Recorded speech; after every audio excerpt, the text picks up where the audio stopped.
ಆ ದೇಶದಲ್ಲಿ ಅಂದರೆ ಕಾಮಾರಪುಕುರದಲ್ಲಿ ಹಾಲ್ದಾರಪುಕುರ ಎಂಬ ಹೆಸರಿನ ಒಂದು ಕೆರೆ ಇದೆ. ಕೆಲವರು ಬೆಳಗಿನ ಜಾವ ಎದ್ದು ಹೋಗಿ ಏರಿ ಬಳಿ ಹೇಸಿಗೆ ಮಾಡಿಬಿಡುತ್ತಿದ್ದರು. ಅಲ್ಲಿಗೆ ಪ್ರಾತಃ ಕಾಲ ಸ್ನಾನಕ್ಕಾಗಿ ಬರುತ್ತಿದ್ದವರು ಬಾನು ಬಿರಿಯುವ ಹಾಗೆ ತಪ್ಪಿತಸ್ಥರನ್ನು ಬೈಯುತ್ತಿದ್ದರು. ಎಷ್ಟು ಬೈದರೂ ದಿನವೂ ಅದೇ ಅವಸ್ಥೆ. ಹೇಸಿಗೆ ಮಾಡುವುದು ನಿಲ್ಲದೇನೇ ಹೋಯಿತು. ಎಲ್ಲರೂ ನಗುತ್ತಿದ್ದಾರೆ. ಅಲ್ಲಿನ ಜನರು ತಮ್ಮ ಕಷ್ಟವನ್ನು ಸರ್ಕಾರಕ್ಕೆ ತಿಳಿಸಿದರು. ಅವರು ಅಲ್ಲಿಗೆ ಒಬ್ಬ ಜವಾನನನ್ನು ಕಳಿಸಿದರು. ಆತ ಬಂದು ಅಲ್ಲಿ ಒಂದು ಸೈನ್ ಬೋರ್ಡ್ ನೆಟ್ಟ. ಅದರಲ್ಲಿ ಬರೆದಿತ್ತು, ಹೇಸಿಗೆ ಮಾಡಿದವರಿಗೆ ಶಿಕ್ಷೆ ವಿಧಿಸಲಾಗುತ್ತದೆ. ಒಡನೆಯೇ ಎಲ್ಲ ನಿಂತು ಹೋಯಿತು. ಎಲ್ಲರೂ ನಗುತ್ತಿದ್ದಾರೆ. ಲೋಕಶಿಕ್ಷಣ ಮಾಡಬೇಕಾಗಿದ್ದರೆ ಭಗವಂತನಿಂದ ಆದೇಶ ಪಡೆದುಕೊಂಡಿರಬೇಕು. ಇಲ್ಲದಿದ್ದರೆ ಅದು ಹಾಸ್ಯಾಸ್ಪದಕ್ಕಿಟ್ಟುಕೊಳ್ಳುತ್ತದೆ. ತನಗೇ ಪರಿಪಕ್ವತೆ ತಂದುಕೊಂಡಿಲ್ಲ, ಬೇರೆಯವರಿಗೆ ಪರಿಪಕ್ವತೆ ತರಲು ಹೋಗುವುದು ಕುರುಡನಿಗೆ ದಾರಿ ತೋರಿಸಿದಂತೆ. ಈ ವಿಧವಾದ ಹಿತ ವಿಪರೀತಕ್ಕಿಟ್ಟುಕೊಳ್ಳುತ್ತದೆ. ಭಗವಂತನ ಸಾಕ್ಷಾತ್ಕಾರ ಪಡೆದುಕೊಂಡ ನಂತರ ಅಂತರ್ದೃಷ್ಟಿ ಉಂಟಾಗುತ್ತದೆ. ಯಾರಿಗೆ ಏನು ಎಂಬುದು ಗೊತ್ತಾಗುತ್ತದೆ. ಆಗ ಸರಿಯಾದ ಔಷಧ ಕೊಡಬಹುದು. ಭಗವಂತನ ಆದೇಶ ಪಡೆದುಕೊಳ್ಳದೇ ಇದ್ದರೆ ನಾನು ಲೋಕಶಿಕ್ಷಣ ಮಾಡುತ್ತಿದ್ದೇನೆ ಎಂಬ ಅಹಂಕಾರ ಬಂದುಬಿಡುತ್ತದೆ. ಅಹಂಕಾರ ಅಜ್ಞಾನದಿಂದ ಉಂಟಾಗುತ್ತದೆ. ಅಜ್ಞಾನದಿಂದಲೇ ಅನ್ನಿಸುತ್ತದೆ ನಾನು ಕರ್ತ ಎಂಬುದಾಗಿ. ಭಗವಂತನೇ ಕರ್ತ, ಆತನೇ ಎಲ್ಲವನ್ನೂ ಮಾಡುತ್ತಿದ್ದಾನೆ, ನಾನು ಏನನ್ನೂ ಮಾಡುತ್ತಿಲ್ಲ ಎಂಬ ಬೋಧೆ ಮನುಷ್ಯನಿಗೆ ಉಂಟಾಯಿತು ಎಂದರೆ ಆತ ಜೀವನ್ಮುಕ್ತನಾಗಿ ಬಿಡುತ್ತಾನೆ. ನಾನು ಕರ್ತ ಎಂಬ ಈ ಬೋಧೆಯಿಂದಲೇ ಮನುಷ್ಯ ಪಡುವ ಸಕಲ ದುಃಖ ದುರಿತಗಳೆಲ್ಲ ಜನ್ಮ ತಳೆಯುತ್ತವೆ. ನೀವು ಹೇಳುತ್ತೀರಿ ಜಗತ್ತಿಗೆ ಉಪಕಾರ ಮಾಡಬೇಕು ಎಂಬುದಾಗಿ. ಜಗತ್ತೇನು ಒಂದಂಗೈಯಗಲದ್ದೇ? ಅದು ಈ ಜಗತ್ತಿಗೆ ಉಪಕಾರ ಮಾಡಲು ಮೊದಲನೆಯದಾಗಿ ನೀವು ಯಾರು? ಮೊದಲು ಸಾಧನೆ ಮಾಡಿ ಭಗವಂತನನ್ನು ಸಾಕ್ಷಾತ್ಕಾರ ಮಾಡಿಕೊಳ್ಳಿ, ಆತನನ್ನು ಪಡೆದುಕೊಳ್ಳಿ. ಆಗ ಆತ ಶಕ್ತಿಯನ್ನು ಕರುಣಿಸಿದ್ದೇ ಆದರೆ ಆಗ ಎಲ್ಲರಿಗೂ ಹಿತವನ್ನು ಮಾಡಬಲ್ಲರಿ, ಇಲ್ಲದಿದ್ದರೆ ಸಾಧ್ಯವಿಲ್ಲ. ಒಬ್ಬ ಬ್ರಾಹ್ಮ ಭಕ್ತ ಭಗವಂತನ ಸಾಕ್ಷಾತ್ಕಾರ ದೊರಕುವವರೆಗೆ ನಾವು ಎಲ್ಲ ಕೆಲಸ ಕಾರ್ಯಗಳನ್ನು ಬಿಟ್ಟು ಬಿಡೋಣವೇ? ಶ್ರೀರಾಮಕೃಷ್ಣ: ಇಲ್ಲ, ಹಾಗೇಕೆ ಮಾಡಬೇಕು? ಭಗವತ್ ಚಿಂತನೆ, ನಾಮಗುಣ ಕೀರ್ತನೆ, ನಿತ್ಯ ಕರ್ಮ ಇವೇ ಮೊದಲಾದವುಗಳಲ್ಲಿ ತೊಡಗಿರಬೇಕು. ಬ್ರಾಹ್ಮ ಭಕ್ತ: ಸಂಸಾರಕ್ಕೆ ಸಂಬಂಧಪಟ್ಟ ಕೆಲಸ ಕಾರ್ಯಗಳಿವೆಯಲ್ಲ, ಹಣ ಸಂಪಾದಿಸುವುದು ಇವೇ ಮೊದಲಾದವು, ಅವನ್ನು? ಶ್ರೀರಾಮಕೃಷ್ಣರು: ಹೌದು, ಅವನ್ನೂ ಮಾಡಬೇಕು. ಸಂಸಾರ ಯಾಪನೆಗೆ ಅತ್ಯವಶ್ಯಕವಾದವುಗಳನ್ನು ಮಾತ್ರ.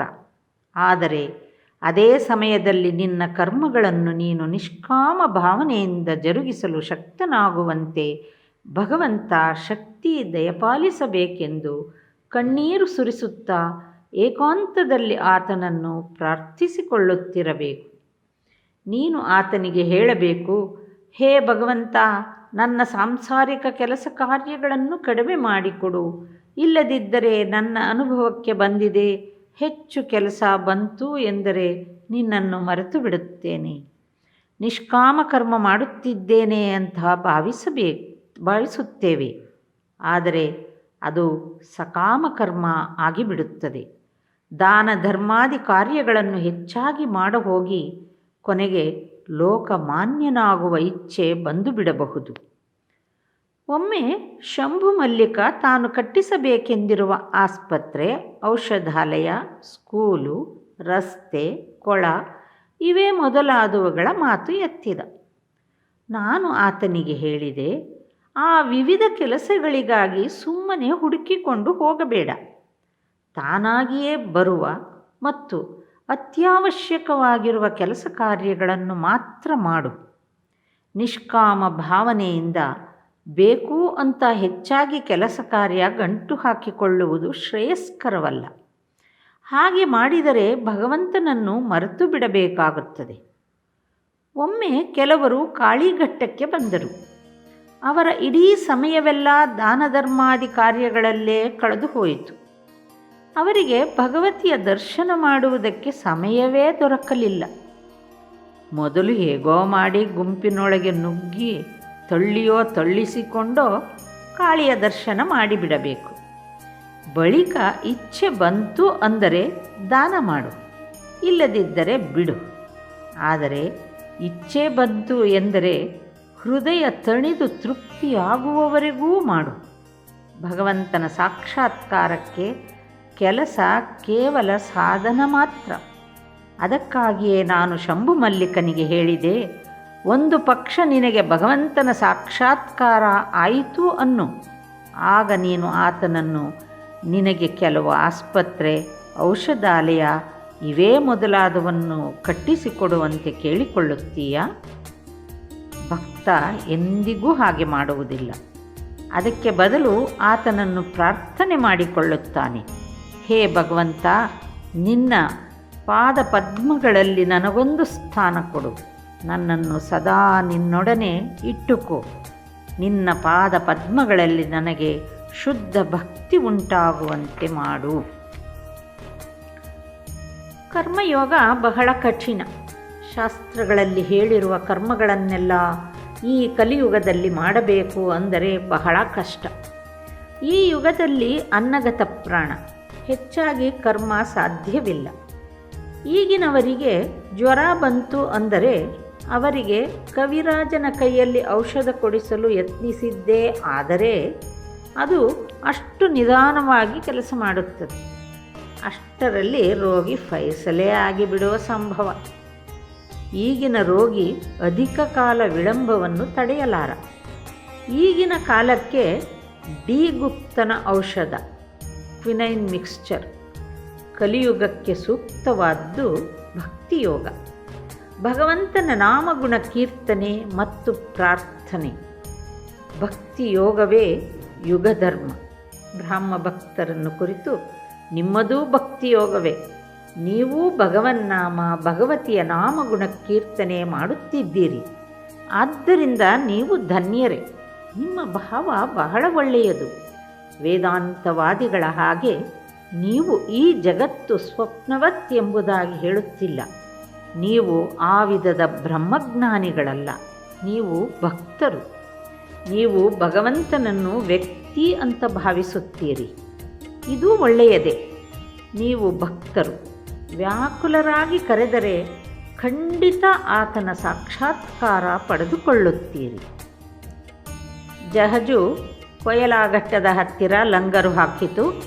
ಎಲ್ಲರೂ ಕೆಳಕ್ಕೆ ಇಳಿಯುವ ಪ್ರಯತ್ನದಲ್ಲಿದ್ದಾರೆ. ಕ್ಯಾಬಿನ್ ಬಿಟ್ಟು ಹೊರಗಡೆ ಬಂದು ನೋಡುತ್ತಾರೆ.